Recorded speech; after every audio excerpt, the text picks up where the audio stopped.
Is this a squad that can be turned around with the right appointment? And also, I want to get your take on what you've heard so far. Talk about they were contacting Ernesto Valverde, the former Barcelona manager, as a possible interim to the end of the season. Maybe Pochettino might want to come now. Maybe at the end of the season. It's all speculation. But what have you made of what you've heard so far? Well, I think it would be wrong of us not to look at what's happened in terms of Solskjaer gone and the club seemingly been in disarray, as if it kind of came overnight. We've decided to sack Solskjaer because we lost to Watford. I mean, they'd lost 4-2 to Leicester, 2-0 to Manchester City, 5-0 to Liverpool, beaten by young boys in the Champions League.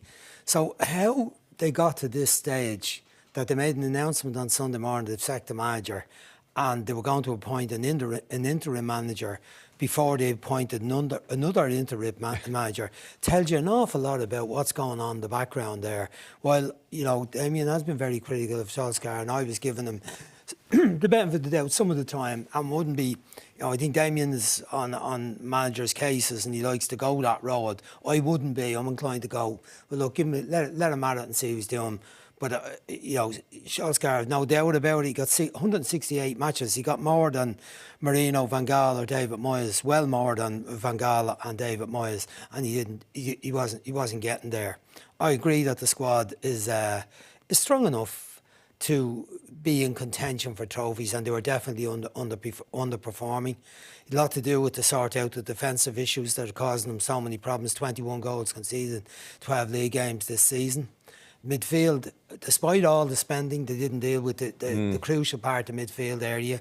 They couldn't get the system right to integrate the forward players, all the attacking players they have, to get the right consistent performances out of them that were going to win matches. What they've done since then, I've always been sceptical about the backup to Ole Gunnar Solskjaer. Mike Phelan, what was his role? He's supposed to be system manager. He seemed to be sitting away from the rest of them in the shirt and tie, not really involved in any coaching on the match day. The Michael Carrick situation, he was on the bench and he was part of the trio with Kieran McKenna, who seemed to be making the little decisions when things were going wrong.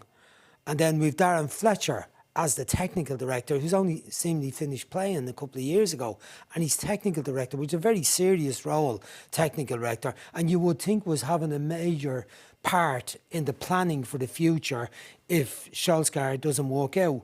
But what we saw last night was Darren Fletcher is now on the bench. He's now on the bench. He's the technical director, he's now on the bench. I would have thought he'd been too busy making phone calls about where they're going to go next. So I think that whole setup is wrong. The old boys kind of club. And I agree with, I think Scholes had a bit of a go last night.